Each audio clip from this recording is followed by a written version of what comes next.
Australia. Australia is the world's smallest continent and largest island. It is one of the oldest land masses and flattest of all the continents. After Antarctica, Australia is the second driest continent. Most areas of Australia are semi-desert or arid. Almost 40% is north of the Tropic of Capricorn. On its western coast is the Indian Ocean, and on its east, the Coral and Tasman Seas of the South Pacific Ocean. Australia is the only nation which occupies an entire continent. It is about 25 times larger than Britain and almost double the combined areas of Pakistan and India. There are three main structural characters. The first one is the Great Western Plateau.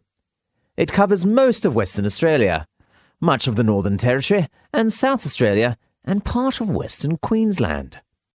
Its average elevation is about 300 metres. East of the plateau, extending from the Gulf of Carpentaria in the north to eastern South Australia and the western Victorian coast, is the great lowland belt known as the Central Eastern Lowlands. The belt's average elevation is 150 metres. And at Lake Eyre in South Australia, it drops to about 12 metres below sea level. The last one is the Eastern Highlands, better known as the Great Dividing Range, following the eastern coast south from far northern Queensland to southern Tasmania. Nearly over 400 kilometres from the coast and sometimes forming part of it. Their average altitude is less than 910 metres, although peaks exceed 1,800 metres in the rugged southeastern area called the Australian Alps. Nearly a third of Australia is north of the Tropic of Capricorn, and the rest is the temperate zone. Low rainfall and clear sky is a feature of the climate on most of the continent. In Australia, summer is from December to February, autumn, March to May, winter, June to August, and spring, September to November. For most of the country, January usually is the hottest month in summer. The flag of Australia is the only one to fly over the whole continent. The small Union Jack represents the historical link with Britain. The large star has 6 points for each of the states and 1 star for the territories, and the small stars form the Southern Cross, a prominent feature of the Southern Hemisphere night sky. Australia has no official or traditional national costume. Green and gold have been used traditionally by Australian Olympic and other sporting teams for most of the 20th century, and have become the national colours formally in 1984. The official language is English, by usage, not law.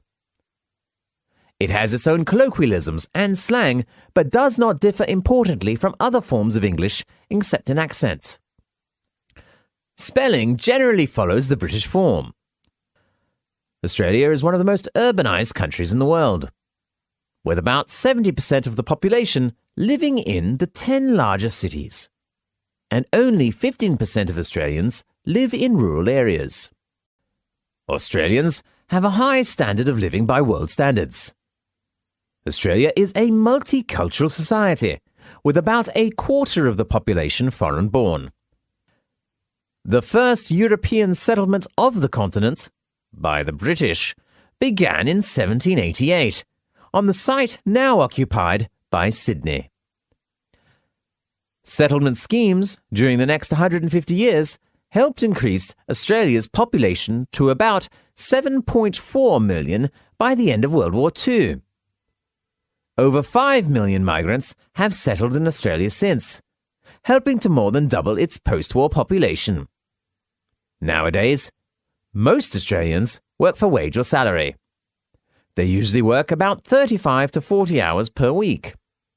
Employees can get paid annual leave, about 4 weeks, sick leave, and long service leave. They also have about 10 paid public holidays per year. Most people retire at the age of about 60 to 65. The average Australian female has a life expectancy of about 79, and the male about 73. Most Australians marry in their late 20s. On average, couples have 2 to 3 children. Many aspects of the arts in Australia have their roots in Europe, but its Asian neighbours have made a main impact on its own history and culture. Distinctively, Australian trends are developing, and the vigour and the originality of the arts in Australia often surprise visitors. In the late 1970s and early 1980s, the great problem facing the arts was the same as in other nations: increased costs and a decrease in government financing. But increasing public interest provided the momentum to carry them through difficult times. The Australian government has developed tax deduction policies to encourage greater financial support of the arts. A tax deduction is available for donations of property to public libraries, museums and art galleries. The Australia Council is a funding agency of the government. The agency spends over $50 million per year. More is spent by state governments. The Australia Council Board supports specific art forms, and Central Council programs support research, education, and multicultural arts. Animals living in South America. Welcome to Magic Animal Time. Today I'd like to give you an introduction to a magic animal called sloth. Native to Central and South American rainforests, the sloth is the slowest animal on Earth. It needs 12 seconds to finish one step, even slower than a tortoise. Algae grows on its brown, furry back because of its inactive lifestyle. Even the fur of sloths is adapted to their lifestyle. Sloths usually hang upside down, so their stiff, wiry fur grows differently from the coats of most mammals. Horses' hair, for example, grows from the back, so rainwater will run off. Below this tough top layer, a dense downy layer of hair provides additional protection from pesky insects. The greenish cast of the sloth's shaggy fur is caused by symbiotic algae that grow in grooves running along the length of each of the mammal's outer hairs. The sloth hosts the algae, and the algae return the favor by providing nutrition that the sloth either ingests by licking its fur or absorbs through the skin. The grayish-green color makes the sloth look just like a clump of dry leaves hanging from a branch. The perfect jungle camouflage. And the longer a sloth lives, the greener it gets. Sloths have a short and flat head, a snout that is short in length, big round eyes, long tree-climbing legs, a stubby tail, and small ears. And though some have called them ugly, they have the cutest face that looks like they're always smiling, just like a koala in Australia. Sloths spend most of the day sleeping, curling up in a tree notch or hanging from a branch with all 4 legs closed together, their heads tucked between their front legs. People seldom see them much move, even when they are awake. Only at feeding time, sloths move more slowly and carefully, hand over and through the treetops, searching for leaves, fruits, and twigs. They even mate and give birth while suspended from their long, curved claws. Sometimes a sloth will die, hanging upside down from a tree limb, and remain so after death until they decompose or are forcibly removed. Why do sloths have such an unusual lifestyle? It's the strategy they evolved to survive as tree-dwelling plant eaters in a place with many predators. Most domestic herbivores, such as cattle, horse, and sheep, graze all day long.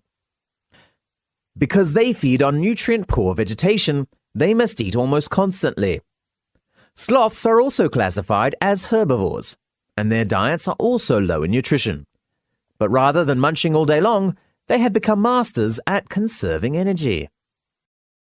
As any athlete knows, maintaining muscle requires large quantities of food energy, far more than a sloth's vegetarian diet can provide. Sloths are relatively inactive and usually spend most of their day hanging upside down. So they can get by with half as much muscle mass as similar-sized mammals. Hence, they don't need to eat too much. In addition, because of heavy muscle, sloths weigh far less than other mammals. This makes it possible for them to climb on thin branches high in the tropical forest canopy, where they can more easily find food and avoid heftier predators. Keeping a high body temperature also takes energy. Sloths fulfill this need by maintaining a lower average body temperature than other mammals. Dogs, cats, horses, sheep, and cows all have average body temperatures between about 100 and 103 Fahrenheit, but a sloth's average body temperature is about 93 degrees Fahrenheit. Equally important, a sloth's body temperature fluctuates with the surrounding temperature. Like snakes and frogs, which are cold-blooded creatures, a sloth's body temperature is highest on warm, sunny days and lowest at night and on rainy days. Sometimes, a sloth takes a sunbath in the morning, warmed up. Then, during the hottest times of day, it hides in the shade so it won't overheat.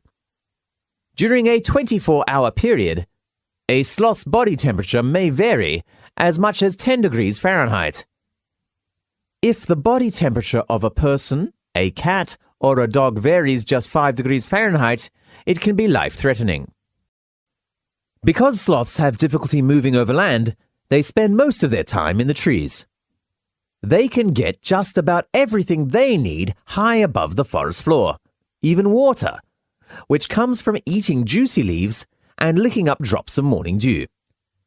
Short bursts of feeding, followed by long periods of inactivity, make sloths less vulnerable to large raptors, such as harpy eagles and other carnivores, such as ocelots. As long as sloths remain perfectly quiet and still, they're nearly impossible to detect. At feeding time, a sloth reaches out, grabs an overhead branch with its flexible feet, and tugs until the food is within reach of its long tongue. After pulling the vegetation into its mouth, the sloth clips the leaves with its hard, tough lips and slowly grinds them with a large, peg-like teeth.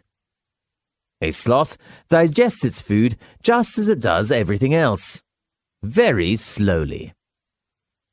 People usually digest their food in about a day, but sloths can take about a month to finish the process. As soon as a sloth swallows a mouthful of pulverized plants, the bacteria in its stomach and intestines begin breaking down the food. It takes many hours for the bacteria to digest the tough plant material that makes up a sloth's diet. Only then can the sloth absorb the nutrients it needs to live and grow. So, do you have a new understanding about the slow but not lazy animal? Next week, we will talk about Canada, provinces and territories.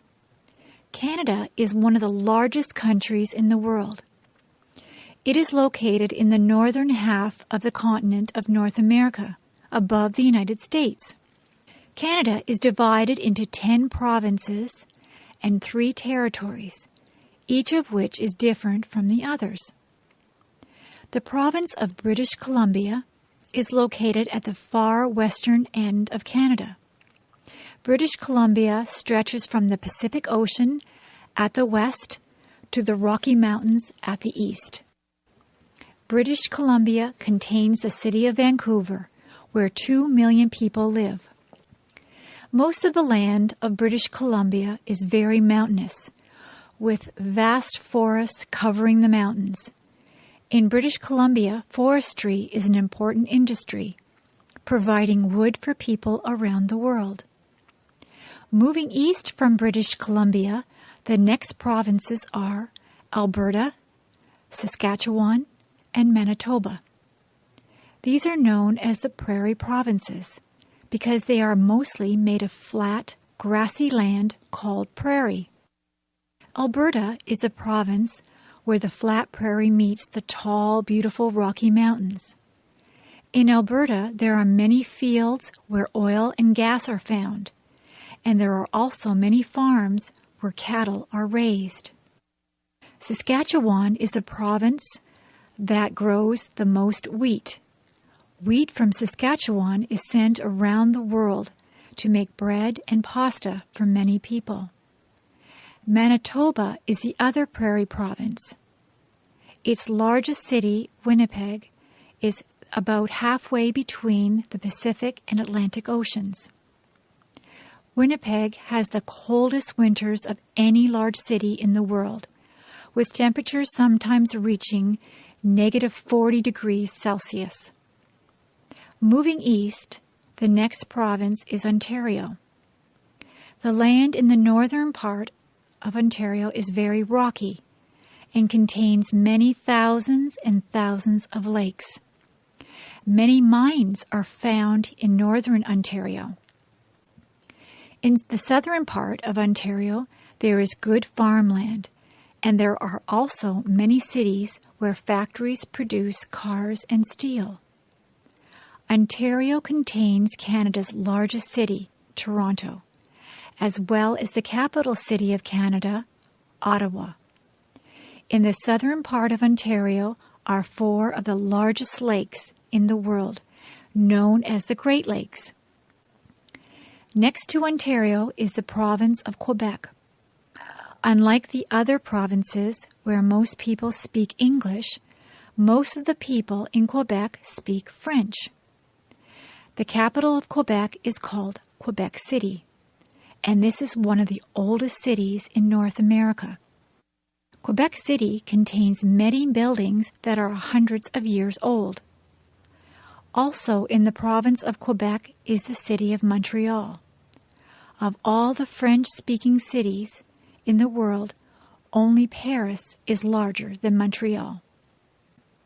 In the eastern part of Canada are the Atlantic provinces, which are next to the Atlantic Ocean. These provinces are New Brunswick, Nova Scotia, Prince Edward Island, and Newfoundland.